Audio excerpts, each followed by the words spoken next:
Discover 25। এই বাইকের সমস্যা হচ্ছে কি, এই গাড়িটা মোবিল ডাউন দেওয়ার পরে মোবিল পড়তেছিল। আমরা এখন এই গাড়িটারে খুলে দেখি যে এই জায়গাটা ফেটে গেছে, এই বক্সের ভিতরে এইখানটায় ফেটে গেছে। এখন কিভাবে যে ফাটলো সেটা আমরা জানি না, কোনো আঘাতের চিহ্ন নাই, কোনো কিছু নাই, কিন্তু এই জায়গাটা ফেটে গেছে। এখন আমরা এখানে গ্যাস হোল্ডিং করে কমপ্লিট করব। কয়েল খুলে রেখেছি, এই জায়গাটা এখন আমরা গ্যাস হোল্ডিং করে কমপ্লিট করব অ্যালুমিনিয়াম ঝালাই দিয়ে। ঠিক আছে, কমপ্লিট করে আবার দেখাবো আপনাদের।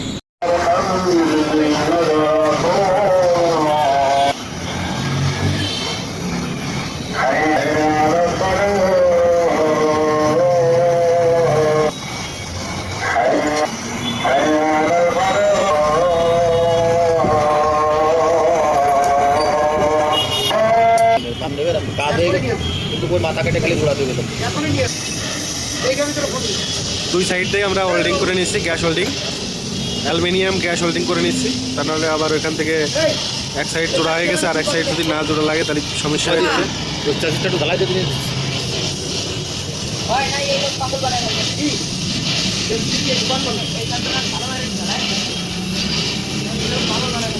সুন্দরভাবে জ্বালাই হচ্ছে।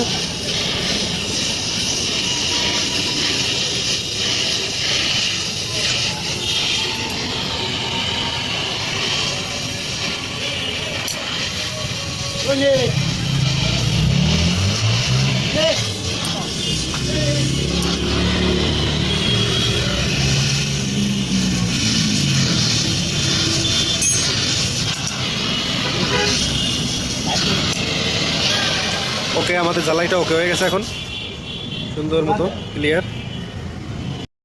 সেই জায়গাটা এখন আমাদের ফাটা জায়গাটা ঝালাই করে ঠিক করেছি, দুই সাইড দিয়ে ঝালাই করে দিছি। এবার আমরা এটাকে সেট করে দেব, আর মোবিল পড়বে না।